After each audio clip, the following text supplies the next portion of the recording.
Hey everybody, it's Leeroy from Leeroy Gaming, and today I'm bringing you my 2012 guide to the Monolith of Fate. This is a beginner guide. Now, the reason I want to make this video is that I myself, when I first got introduced to the Monolith of Fate, I didn't quite get it, and even when I read all the tooltips about it, I was still a bit confused on how this works. So hopefully by watching this video, you can completely understand how to utilize this from the very moment that you get it until you complete it. So with that being said, let's go ahead and jump in. Again, if you like this content, just drop a like. Let me know what kind of other videos you like for me to make in the comments. That greatly helps out. And let's jump in and get at it.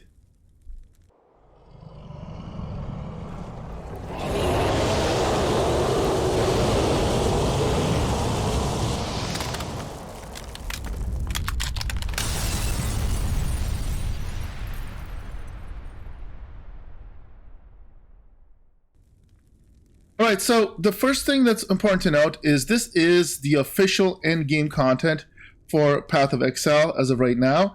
They also added dungeons, which are a side thing, and I will comment on that a little bit later.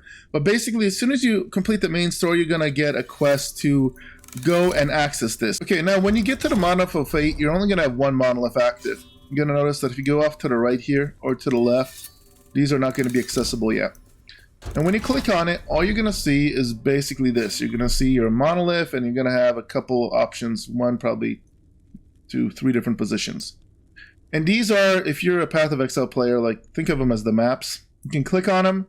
They will all have slightly different modifiers to item rarity, to EXP increase, and also they're going to have different rewards as well as enemy modifications. And as you go through these, your 3 most recent modifications are going to stack. So for example, here if you take this one, enemies will have 35% chance to receive a glancing blow when hit. If you were to do this one next, then another 25% chance to apply a mark of death on hit by enemies. But also the good effects will stack. So for example, you get 15% increase item rarity, plus 5, 20, and an EXP would be 10%, plus 5, and so forth. And as you do more and more of these, the last one in order is going to fade. You're also going to get immediate rewards once you complete them. As you'll see here, the Echo rewards. It tells you glyphs and 10 timeline stability. However, if you die during any of these, what's going to end up happening is they're going to kind of go blank. You can still complete them, but you're not going to get those rewards. You may still want to complete them if you like any of the paths after it. So if you were to fail on this, but you want to get this Echo, you'd have to redo it. So keep that in mind. Now, what's happening here is you will notice that whenever you select one of these, in the upper right hand corner, there's also going to be a green number that tells you how much stability it's going to add. So here's 10, here's 12, and so forth. And so what this is going to do is this bar is going to get bigger and bigger. And at each one of these thresholds, it's going to unlock one of these quests. And these are unique quests related to this timeline. It's like an alternate reality if you want to think about it that way. And when you complete all 3, you're going to, on the 3rd quest, it's always going to be a boss. And when you complete the boss the first time around, you're going to have an option. The option is going to be to open access to an Echo of the past or the future, which translates to opening this pathway right here, which is the level 62 timeline. Or if you're a higher level or you want to push yourself, the 66 timeline. Okay, and we'll go over what that means in a second. Additionally, you're going to get a choice of blessings. So each one of these, basically, one of these timelines that you complete is going to give you a brand new blessing option. So for example here, I chose the one that gives me 15% increase unique drop rates, but I could have also found these right here, for example. And each one of these is going to have unique, different ones that you can find and uncover. Now what you can also do is you can redo these if you really wanted to, and it's going to give you options to swap them out. So this is one way to customize and get you more powerful or give you better rates of getting certain drops and customize your experience. This is why you want to complete these various monoliths. Now, as I mentioned, when you complete the monolith the first time, it's going to only choose one of these. So what you're going to want to probably do is complete this twice in a row. When you complete it, it will reset everything.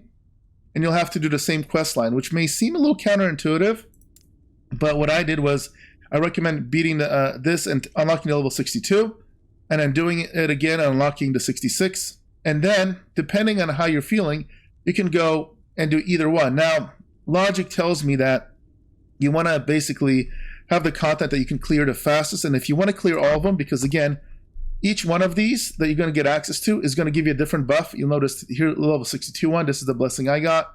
The 66, here's a blessing. On the left side after that, I haven't completed the 71 yet, but this will give me another buff. Here's a 75 one, and it goes on and on like this. So you're going to want to complete all of these.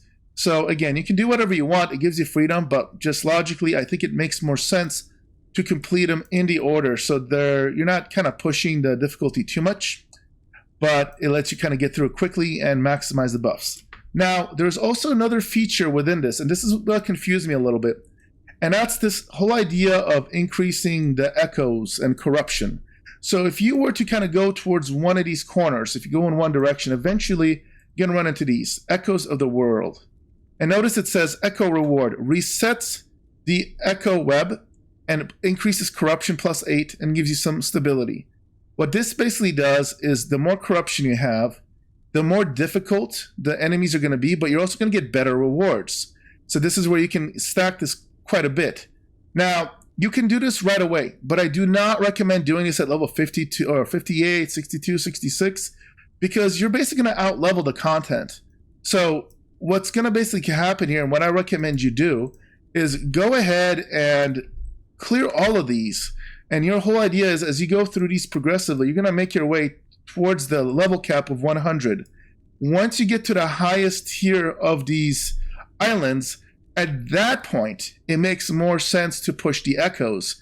And that's where you kind of min-maxing builds. You're going to get some increased drop rates, but the difficulty is going to be quite a bit harder as well. So at that point, you can go ahead and just farm for those echoes, reset it, keep clearing it, and get the corruption to really in high levels. And then basically, as you keep getting the corruption higher and higher, that's going to be your big end game. Now, I did mention earlier in the video that there are dungeons. So as you go through these, and even earlier, even through the story, the end of the story, there's a chance of getting these temporal sanctum keys. This is a separate feature. You can go to these brand new quote-unquote dungeons. I'll make a separate video of that on that as well, but you're going to notice you're going to get a lot of these as you go. You're going to have more of them than you know what to do, most likely. So that's a separate section, but they do drop quite often as you make your progress through the Monoliths of Fate. All right, so that's basically the Monolith of Fate in a nutshell. I hope you find this helpful.